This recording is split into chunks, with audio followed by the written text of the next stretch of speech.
Hi guys, അങ്ങനെ നമ്മുടെ വണ്ടി എടുത്തിട്ട് നമ്മുടെ ഫസ്റ്റ് ട്രിപ്പാണ്, അതും വർക്കലയ്ക്ക്. ഈ ചൂടത്ത് എന്തിനാടാ വർക്കലയ്ക്ക് പോകുന്നവരോട് ചോദിക്കുന്നവരോട് നമുക്ക് ആഗ്രഹം തോന്നി അത് മാറ്റി വെക്കലെന്നാണല്ലോ. അതുകൊണ്ട് തന്നെ ചൂടാണെങ്കിലും തണുപ്പാണെങ്കിലും ആഗ്രഹം തോന്നിയാൽ പോകണം. അങ്ങനെ രാവിലെ വീട്ടിൽ നിന്ന് ഇറങ്ങി നമ്മുടെ വണ്ടിക്ക് വേണ്ട ഇന്ധനമൊക്കെ അടിച്ചിട്ട് നേരെ വർക്കലയ്ക്ക് വിട്ടു. അങ്ങനെ വർക്കല അടുക്കാറായപ്പോൾ ചെറുതായിട്ട് വിശന്ന് തുടങ്ങി. അതുകൊണ്ട് തന്നെ എന്തോ ഭാഗ്യത്തിനൊരു കടലിൽ നിറച്ച് ചില്ലും കൂട്ടി സ്നാക്സ് ഇട്ടിരിക്കുന്നുണ്ട്. അപ്പോൾ നേരെ വണ്ടി അവിടെ നിർത്തി.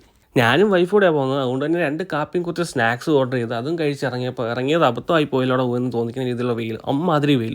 നേരെ ചാടിക്കറി വണ്ടി കയറി എന്തായാലും ഇറങ്ങിയല്ലോ എന്ന് ഓർത്ത് നേരെ റിസോർട്ടിലോട്ട് വിട്ടു. അത്യാവശ്യം കുറേ തപ്പിയിട്ടാണ് നല്ല ബഡ്ജറ്റ് ഫ്രണ്ട്ലി ആയിട്ടൊരു റിസോർട്ട് കണ്ടുപിടിച്ചത്. അങ്ങനെ റിസോർട്ടിലെത്തി നമ്മൾ ചെക്ക് ഇൻ ചെയ്ത് സാധനങ്ങളൊക്കെ റൂമിൽ വെച്ചിട്ട് ഇറങ്ങിയപ്പോൾ റൂമിൽ നിന്ന് ജസ്റ്റ് ക്ലിഫിലോട്ട് ജസ്റ്റ് 1 മിനിറ്റ് ദൂരം, അതായത് 70 മീറ്റർ ദൂരം മാത്രമേ ഉള്ളൂ. ഈ കാണുന്ന വ്യൂ കാണുമ്പോൾ കിട്ടുന്ന ഒരു സാറ്റിസ്ഫാക്ഷൻ ഉണ്ടല്ലോ, അതിപ്പോൾ എന്ത് വെയിലായിക്കോട്ടെ എന്ത് തണലായിക്കോട്ടെ, ഈ ഒരു ഫീൽ ഇവിടെ വന്നവർക്ക് മാത്രമേ അറിയൂ. അങ്ങനെ ഞങ്ങൾ പതിയെ ഇവിടുത്തെ വ്യൂ ഒക്കെ കണ്ട് നടന്ന് ബ്ലാക്ക് ബീച്ചിലെത്തി. പിന്നെ കുറച്ച് നേരം അവിടെ സംസാരിച്ച് ടൈമൊക്കെ സ്പെൻഡ് ചെയ്ത് കുറച്ച് ഫോട്ടോസൊക്കെ എടുത്ത് നേരെ തിരിച്ച് റൂമിലോട്ട് പോയി.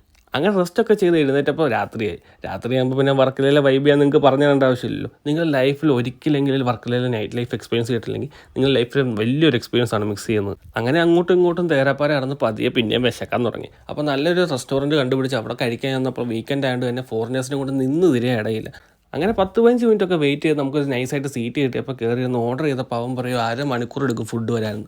പിന്നെ വെയിറ്റ് ചെയ്ത് ഫുഡൊക്കെ വന്ന് കഴിച്ച് ഞങ്ങൾ നൈസായിട്ട് കുറച്ച് നേരം അവിടെ സമയം സ്പെൻഡ് ചെയ്തിട്ട് നേരെ റൂമിലോട്ട് പോയി. അങ്ങനെ ഗ്രേസ് രാവിലെ മോർണിംഗ് ആയി. രാവിലെ എഴുന്നേറ്റപ്പോൾ തന്നെ നല്ല പണി കിട്ടി. നല്ല പണിയാണ് കിട്ടിയിരിക്കുന്നത്. എങ്ങനെയാണെന്ന് പറഞ്ഞാൽ ഇത് ലിവൻ ഒന്ന് ബനിയനിടാൻ വേണ്ടി കൈ മുക്കിയതാണ്. എന്നിട്ട് കയ്യിൽ നല്ല തൊലി പോയിട്ടുണ്ട്. രാവിലെ തന്നെ അടിപൊളിയായി. പിന്നെ നമ്മൾ സ്റ്റേ ചെയ്ത റിസോർട്ടിനെ പറ്റി നിങ്ങൾക്ക് അറിയണമെങ്കിൽ നമ്മുടെ വർക്കല ക്ലിഫിൻ്റെ തൊട്ടടുത്തായിട്ടുള്ള കേരള ബാംബൂസ് എന്ന് പറഞ്ഞ റിസോർട്ടാണ്. അതും അത്യാവശ്യം നേച്ചർ ഫ്രണ്ട്ലി ആയിട്ടും അതുപോലെ തന്നെ നിങ്ങൾക്ക് ബഡ്ജറ്റ് ഫ്രണ്ട്ലി ആയിട്ട് സ്റ്റേ ചെയ്യാൻ പറ്റിയ ഒരു കിടിലൻ റിസോർട്ടാണ്. അപ്പോൾ ഇവരുടെ ഡീറ്റെയിൽസും കാര്യങ്ങളൊക്കെ ഡിസ്ക്രിപ്ഷനിൽ കൊടുത്തേക്കാം. അങ്ങനെ രാവിലത്തെ ഫുഡിന് എവിടെ നിന്ന് കഴിക്കുന്നത് എന്ന് ചർച്ച. പിന്നെ അതൊക്കെ കണ്ടുപിടിച്ച് സ്ഥലത്ത് പോയി ഫുഡ് കഴിക്കാതിരുന്നപ്പോഴാണ് കഴിക്കുക വയ്യ എന്നുള്ള കാര്യം ഓർത്തത്. പിന്നെ കൊച്ചിൻ്റെ സഹായം കൊണ്ട് ഫുഡും കഴിച്ചിട്ട് ഞങ്ങൾ നേരെ റൂം വെക്കേറ്റ് ചെയ്ത് നേരെ വീട്ടിലോട്ട് പോകുന്നു. ഇതുപോലത്തെ കുറേ വീഡിയോസ് ഇനി നമ്മുടെ ചാനൽ വരാനുണ്ട്. അപ്പോൾ നിങ്ങളുടെ സപ്പോർട്ട് നമുക്ക് ആവശ്യമാണ്. അതുകൊണ്ട് തന്നെ സബ്സ്ക്രൈബ് ചെയ്യുക ചാനൽ. അപ്പോൾ ഇനി അടുത്ത വീഡിയോയിൽ കാണുന്നവരെ ബൈ.